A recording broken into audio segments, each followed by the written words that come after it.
Berlatar tahun 1986, tepatnya di Tamil Nadu, cerita diawali dengan memperlihatkan seorang pria bernama Setu, merupakan seorang pimpinan preman yang paling ditakuti. Saat ini ia terlihat sedang memberi makan puluhan anak buahnya yang sudah berbaris rapih. Namun di balik itu semua, istrinya ternyata tidak menyukai pekerjaan Setu karena khawatir hal tersebut akan membawa dampak buruk bagi calon anak mereka.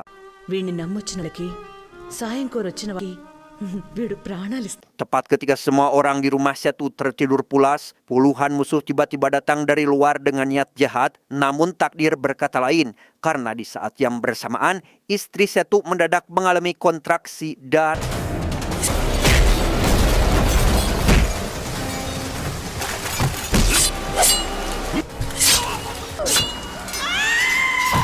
usai pertarungan itu, semua orang di sana dibuat bahagia sekaligus sedih oleh kelahiran putra sang pimpinan. Kesedihan muncul karena istri Setu dinyatakan meninggal dunia setelah berjuang melahirkan tanpa bantuan dokter. Namun di balik duka tersebut, lahirlah seorang bayi laki-laki yang kemudian diberi nama Sultan, yang berarti seorang pemimpin.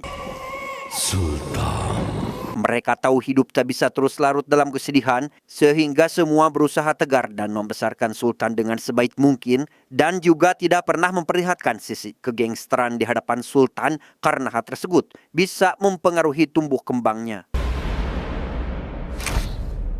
Beberapa tahun kemudian, saat ini seluruh anak buah Setu disibukkan dengan mempersiapkan berbagai hal makanan dan dekorasi untuk menyambut kepulangan Sultan dari luar negeri. Sedangkan Setu sendiri kini sedang kedatangan tamu, yaitu seorang kepala desa bernama Samsul yang mengeluh bahwa di desanya terdapat seorang gangster yang berkuasa bernama Jaya Sewan. Kita panggil saja Jaya, di mana seluruh petani di sana dilarang bercocok tanam, yang mana hal itu merupakan pekerjaan utama bagi penduduk sana. Oleh karena itu, Samsul meminta kepada Setu agar mau menolongnya.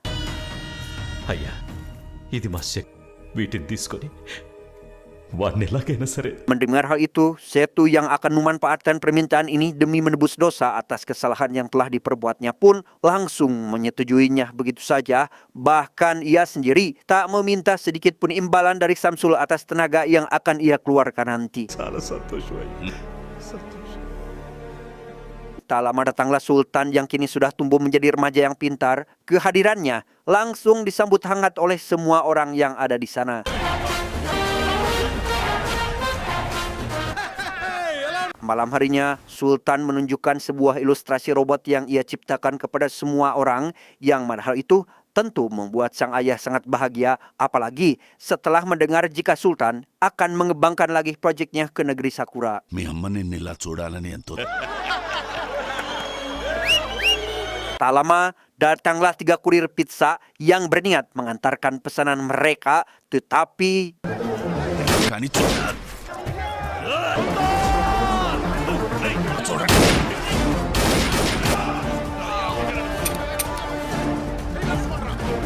ya, 3 kurir itu berhasil melukai beberapa anak buah Setu, yang setelah mereka pergi, seluruh korban yang terluka segera dibawa ke rumah sakit untuk dilakukan sebuah pengobatan. Di tengah menunggu para korban untuk bisa sadarkan diri, Sultan melihat ibu dari salah satu anak buah ayahnya yang menjadi korban menangis terseduh-seduh, di mana ia harus menerima kenyataan bahwa kelompok yang dipimpin oleh ayahnya sangatlah berisiko tinggi. Banyak sekali nyawa yang berguguran hanya demi mendapatkan uang semata. మీ నాన్న నీ చేతికి కట్టాడా? Setu sendiri bertanya kepada adiknya yang bernama Mansur terkait siapa yang telah melakukan penyerangan kemarin malam. Setu sangat kesal karena seharusnya Sultan tidak melihat kejadian ini karena takutnya akan merusak perkembangan sang putra. Setelah berbincang dengan sang adik, Setu menemui anaknya yang saat ini sedang membereskan baju di dalam kopernya karena ternyata Sultan memilih untuk pergi dari sana secepat mungkin. Setelah mengingat perkataan ibu korban yang ia temui tadi siang, Sultan merasa jika omongan si ibu ada benarnya, jika selama ini si ayah hanya mempedulikan putranya saja, sedangkan anak buah yang seusianya tidak pernah dihiraukan sama sekali. Mendengar hal itu, Setu hanya bisa meminta maaf karena tidak bisa menjelaskan apa yang telah terjadi sebenarnya, tapi ia meminta kepada putrinya sendiri untuk tetap pulang ke rumah meskipun masih diliputi rasa amarah. Singkat cerita, pagi pun caang. Sultan yang sedang tidur pulas tiba-tiba dibangunkan oleh pamannya yang memberitahukan jika sang ayah kini telah tiada. Hal itu sontak membuatnya sangat terpukul karena kini di hidupnya hampa tanpa kehadiran ayah dan sosok ibu di sisinya. Di saat sedang memandang jasad sang ayah, Sultan diberitahu oleh seseorang jika pelaku penembakan tempo lalu adalah ulah tim kepolisian yang ingin membasmi para reman di kotanya, di mana target selanjutnya adalah anak buah Setu yang kemungkinan sebentar lagi nyawa mereka akan terancam. అనుకుంటున్నారు అది కూడా 10 రోజుల్లో. Sebelum hal itu terjadi, Sultan segera menghampiri kepala polisi yang diduga menjadi ketua dari aksi pembantaian yang akan dilakukan nanti. Di sana ia meminta kepada beliau agar memberinya kesempatan untuk mengubah sifat serta sikap seluruh anak buah ayahnya selama 6 bulan lamanya. Ia berjanji dalam jangka waktu yang sudah ditentukan, kota tersebut akan aman, bahkan terbebas dari pembunuhan yang dilakukan oleh seluruh preman Setu.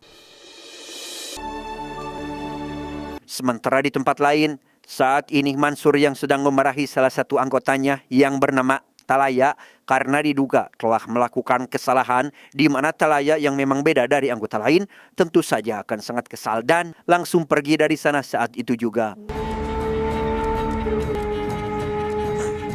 Tak lama Mansur dihubungi oleh Samsul yang melaporkan penemuan 2 mayat yang digantung di desanya. Hal itu sontak membuat Mansur sangat dibuat terkejut sehingga ia berencana akan datang ke desa tersebut sekarang juga. Dengan cepat Mansur memerintahkan 20 anggotanya untuk pergi menuju desa sebelah. Namun masalah malah muncul tatkala Talaya berulah dengan mengatakan lebih baik mencari seseorang yang waktu itu menyerang mereka, bukan malah ikut campur dengan urusan orang desa. Hal tersebut tentu membuat semua anggota kesal karena mereka ingin membantu penduduk desa memecahkan masalah yang terjadi saat ini.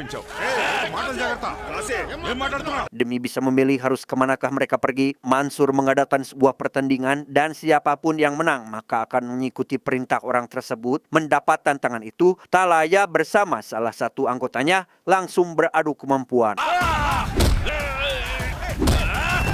Tak lama datanglah Sultan yang langsung membubarkan mereka. Dia juga melarang keras terjadinya perkelahian di antara mereka. Dan sampai apabila hal itu terjadi, maka Sultan tidak segan-segan akan pergi dari sana, meninggalkan mereka semua saat ini.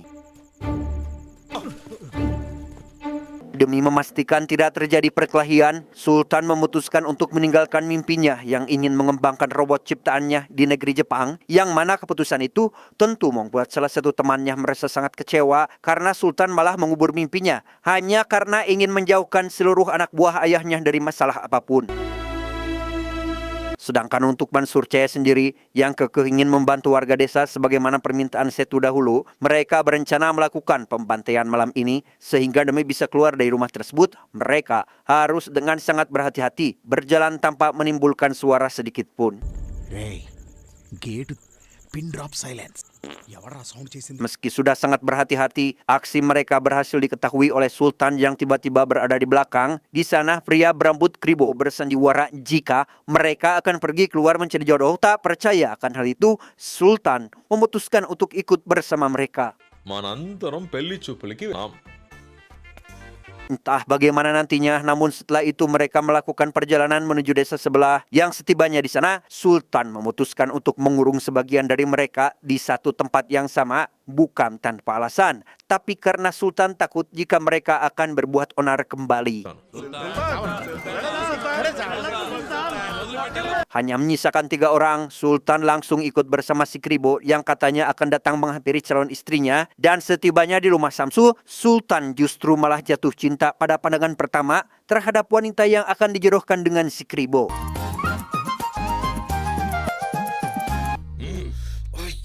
Mendengar jika si Kribo menolak perjodohan ini seketika membuat Sultan bahagia karena dirinya masih mendapatkan peluang besar untuk memenangkan hati putri Samsul yang bernama Yuli. Sehingga ia langsung mengutarakan perasaan serta tujuannya datang kemari. Alih-alih menyetujui niat baik Sultan, Yuli justru menolaknya tanpa memberikan alasan apapun. Sepulangnya dari rumah Samsul dan tanpa sepengetahuan Sultan, Mansur CS mulai menjalankan aksinya dengan membuntuti Jaya dan kini berada di kantor polisi. Namun ketika semuanya berjalan dengan lancar dari awal, Talaya tiba-tiba ingin menghabisi Jaya, akan tetapi Beruntung salah satu rekan bernama Michael pun datang dan langsung membawa Talaya bersembunyi di tempat lain sambil memarahinya karena telah bertindak gegabah tak mengikuti rencana awal. Sementara di tempat lain, Sultan dibawa oleh Yuli ke kuil yang berada di sebuah perbukitan. Di sana Yuli mengungkapkan jika dirinya bersedia menikah bersama pria yang mampu mengembalikan keadaan desanya seperti sedia kala. Karena perlu diingatkan lagi, semua tanah yang ada di desa ini menjadi tandus. Negara telah dikuasai oleh Jaya dan anak buahnya. చూసుకుని బయరండి. Tak lama, Yuli mendengar pengumuman dari bawah yang memberitahukan jika pejabat di pemerintahan akan datang. Mendengar hal itu, Yuli dengan cepat turun menghampiri kerumunan warga. Di sana si pejabat menyebutkan jika sebenarnya kekeringan yang terjadi, lahan tandus, dan lain sebagainya bukan disebabkan oleh Jaya, melainkan oleh seorang pengusaha yang ingin memanfaatkan hasil bumi yang melimpah di desa ini. Karena ternyata desa ini menyimpan banyak sekali biji besi, timah, emas, dan lain sebagainya. Oleh karena itu, sebelum desa ini benar-benar menghilang akibat kerusakan para penguasa, si pejabat memohon untuk bekerja sama melindunginya dan jikalau tidak mampu, maka segera jual agar tidak mengalami kerugian besar. అందులో అన్నీ పండుతాయని నిరూపించుకోండి. అందుకని మీరు వెంటనే మడిలో Mendengar apa yang dikatakan si pejabat, sontak membuat seluruh warga sangat sedih dibuatnya. Yang mana hal itu dapat Sultan rasakan bahkan merasa iba dan terus berpikir terkait bagaimana caranya agar dia bisa membantu warga sini. Di waktu yang bersamaan, Mansur dihubungi oleh penduduk desa yang menyebutkan jika Jaya akan datang ke pasar. Mendapat informasi itu, Mansur bersama seluruh anggotanya segera datang ke pasar dan langsung bersembunyi menunggu targetnya datang. Namun hal tak terduga seketika terjadi tatkala Sultan juga datang ke pasar tersebut. ఆగండి ఆగండి ఎవరేరా సుల్తాన్ రా Dengan terpaksa, seluruh anggota mundur bahkan berniat melepaskan target, di mana Talaya yang kini sedang diliputi amarah karena tak jadi melakukan penyerangan, dengan sengaja menyuruh rekannya pergi untuk pergi menghabisi Jaya yang tepat dilihat langsung oleh Sultan. Hal itu tentu membuat Sultan sangat terkejut karena ia tak ingin ada satupun anak buah mendiang ayahnya kembali melakukan kejahatan sehingga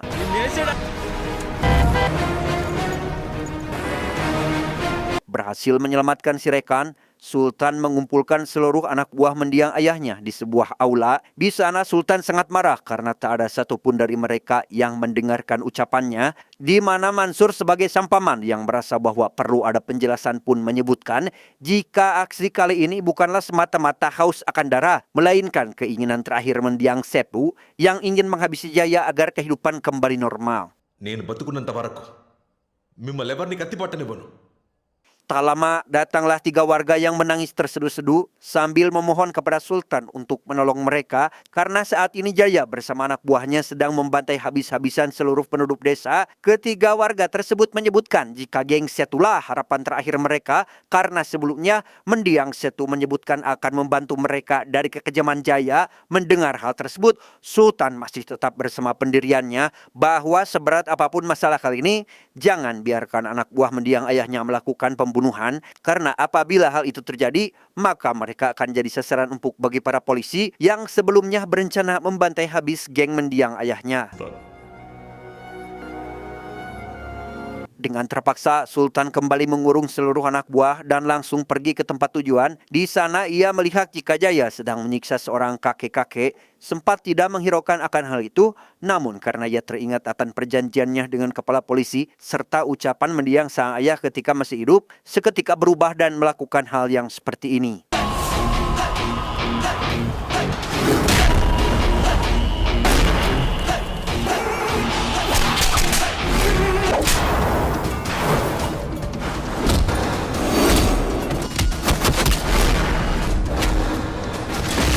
Ya, Sultan yang memang besar di lingkungan preman pun sangat tak heran apabila dirinya jago dalam bertarung sama seperti mendiang sang ayah. Ia bahkan mampu mengalahkan seluruh musuh sekaligus, bahkan Jaya sampai kini hampir sekarat akibat jurus pamungkas yang ia terima dari Sultan.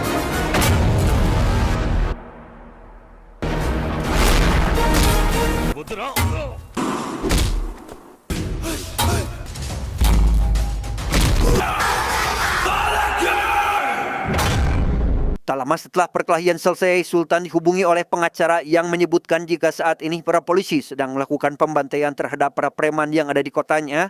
Sadar jika polisi pasti akan menargetkan anak buah mendiang sang ayah, apabila membuat keonaran lagi, membuat Sultan harus berpikir beribu-ribu kali lipat terkait bagaimana menangani masalah tersebut. వాళ్ళు ఇక్కడికి రాకుండా జాగ్రత్త. Tepat sedang makan sambil memikirkan rencana, Sultan tiba-tiba mendapat sebuah ide, yaitu mengajak seluruh rekannya untuk bertani di lahan yang tandus selama kurang lebih 5 bulan lamanya. Rencana itu langsung Sultan umumkan di depan semua warga serta anak buah mendiang sang ayah, di mana mereka semua seketika terdiam tak terkecuali warga yang merasa jika ide tersebut bukanlah langkah yang tepat. Mereka tak percaya jika seorang preman bisa mengurus pesawahan. మీకు అర్థం కాలా సరే మీకు అర్థమయ్యేలాగే చెప్తాను. Rencana yang Sultan keluarkan langsung warga pikirkan, di mana salah satu warga tak setuju pada rencana itu karena hanya akan merusak lahan saja.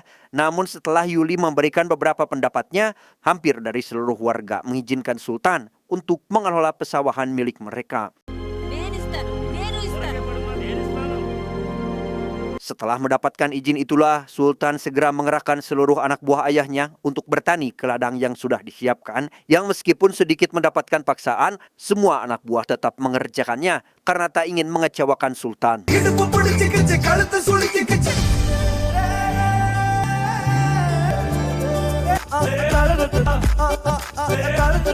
Singkat cerita, malam pun gelap.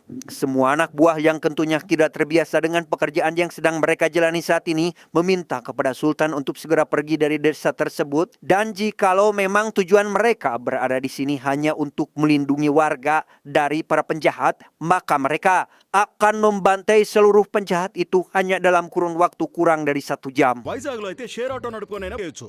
ఇవన్నీ ఇక్కడికి రాకముందు ఆలోచించాలి. Mendengar hal tersebut, Sultan tentu saja sangat kesal dan langsung memarahi mereka semua, di mana Mansur yang melihat Sultan seperti itu pun lantas menghampirinya dan menanyakan terkait kenapa melakukan hal ini, di mana Sultan menjawab jika sebenarnya dia ingin mengubah karakter seluruh anak buah ayahnya menjadi sosok yang lebih menjaga emosi. Hal itu bertujuan agar mereka tidak dijadikan target oleh polisi yang kini sedang gencar-gencarnya membantai habis seluruh preman. మామయ్య మరి మనం ఈ ఊళ్ళో ఉండాలంటే Sementara di tempat lain, terlihat seorang pengusaha yang akan kita panggil saja si pengusaha mendatangi Jaya yang kini terkapar tak berdaya di rumah sakit. Di sana Jaya menyarankan pada si pengusaha agar jangan sembarang bertindak karena yang dilawannya saat ini bukanlah orang biasa. Singkat cerita, siang pun panas karena sebelumnya si pengusaha merasa bahwa dirinya mampu menghadapi Sultan, lantas tidak mendengarkan omongan Jaya dan langsung pergi begitu saja menghampiri Sultan.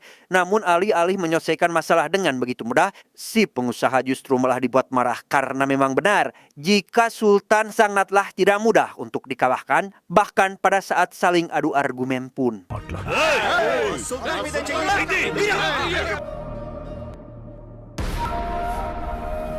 Kejadian itu tentu membuat si pengusaha malu dan murka sehingga ia segera mengirimkan pembunuh bayaran untuk menghabisi Sultan di malam hari tepat ketika dia sedang tertidur pulas. Tepat pada malam hari, beberapa pembunuh bayaran mulai melakukan aksinya.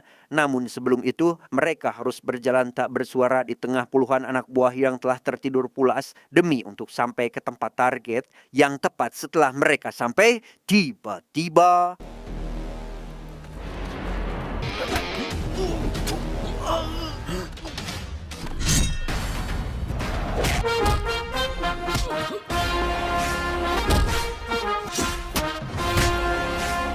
ya, Sultan bangun di waktu yang sangat tepat dan langsung menghajar mereka seorang diri tanpa menimbulkan suara sedikit pun agar semua anak buahnya tidak bangun dan melihatnya.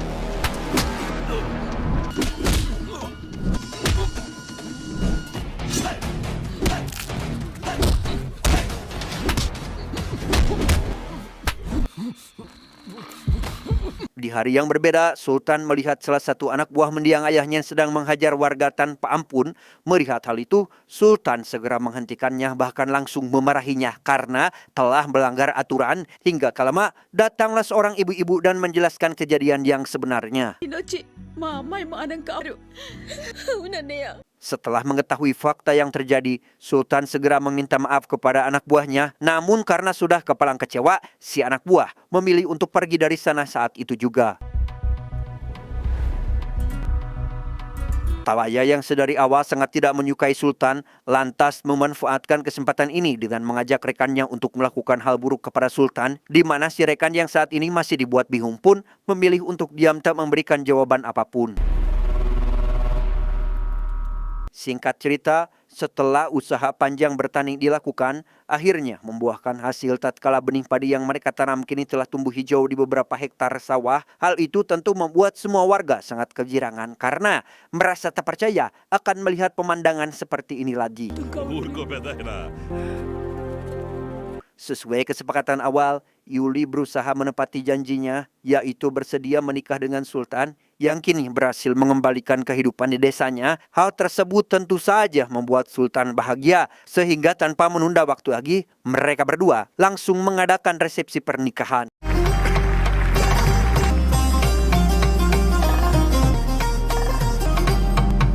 Selang beberapa hari dari pernikahan, Sultan yang sudah menganggap semua anak buah mendiang ayahnya sebagai saudara pun lantas memberikan masing-masing dari mereka beberapa meter tanah, yang hal tersebut membuat Mansur sangat tersentuh karena merasa tak percaya dengan semua yang terjadi saat ini. Sepulangnya dari suatu tempat, Sultan bersama sang paman dan satu penjaganya sedang berada di dalam bus yang sama. Namun hal tak terduga terjadi tatkala dari seorang pria parubaya tiba-tiba melakukan penyerangan dan Hei, Sultan!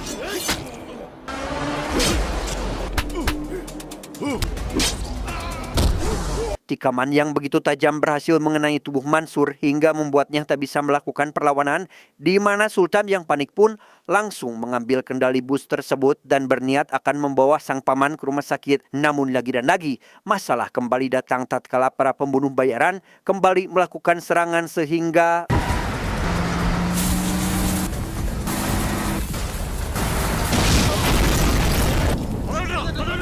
berhasil lolos dari maut. Sultan memohon kepada sang paman agar tetap bertahan. Akan tetapi, sang paman yang sadar jika hidupnya tak akan lama lagi, meminta kepada Sultan agar hidup lebih berbahagia meski saat ini sudah tidak ada siapapun di sampingnya. Dengan perasaan sedih, Sultan membawa jasad sang paman ke hadapan seluruh anak buah yang membuat mereka seketika ikut bersedih dan tak percaya dengan apa yang baru saja terjadi. Siang harinya, ketika Sultan masih berbela-sungkawa, dirinya tiba-tiba dihubungi si pengusaha yang mengaku bahwa dirinya lah dalang di balik semua ini. Tidak hanya itu, si pengusaha juga mengancam jika dirinya akan berbuat sesuatu agar seluruh anak buah mendiang Setu bisa kembali melakukan pembantaian hingga membuat polisi turun tangan dan langsung menghabisi mereka semua. అందుకే నీ తేనె పట్టు మీద Rupanya panggilan telepon itu terdengar oleh seluruh anak buah mendiang sang ayah sehingga mereka berencana akan menghabisi si pengusaha. Namun karena Sultan tak ingin mereka melakukan kejahatan apapun, Sultan berusaha untuk menghalanginya. Akan tetapi larangan itu sudah tidak berguna lagi karena kini mereka sudah diliputi akan amarah. Bingung harus berbuat apa, Sultan lantas menantang seluruh anak buah mendiang sang ayah untuk bertarung. Sebagai hadiah jika mengalahkannya, Sultan akan mengizinkan mereka melakukan tindak kejahatan dan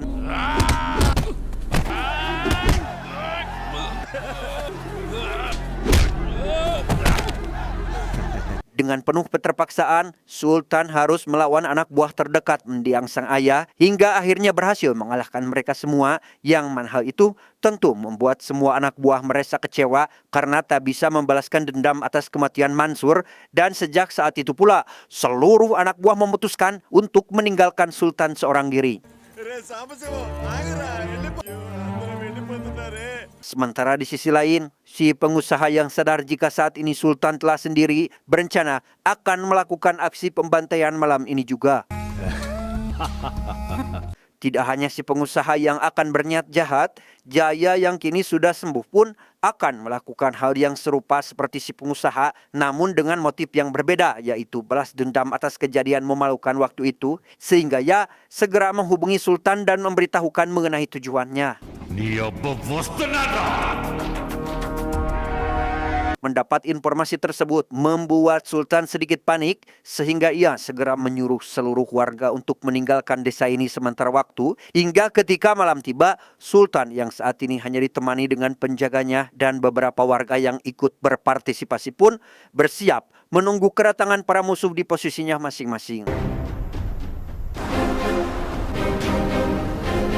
Setelah menunggu beberapa saat, Sultan yang mengira jika Jayalah yang akan datang, tiba-tiba terkejut setelah melihat si pengusaha datang ke sana yang karena tak ada pilihan lain. Sultan pun terpaksa melawan mereka semua sehingga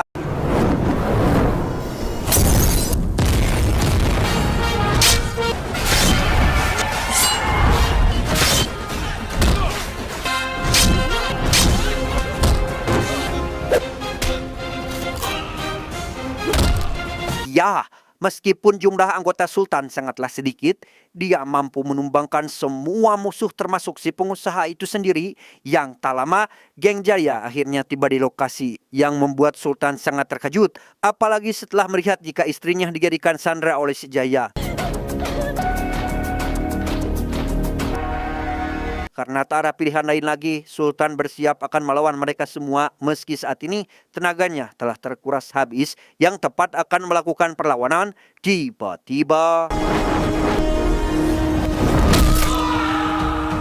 bola-bola api muncul dari belakang yang rupanya itu berasal dari anak buah mendiang sang ayah yang kembali datang membantu Sultan dan hanya dengan sekejap mata maka anak buah Jaya akhirnya terluluh lantahkan termasuk si Jaya itu sendiri.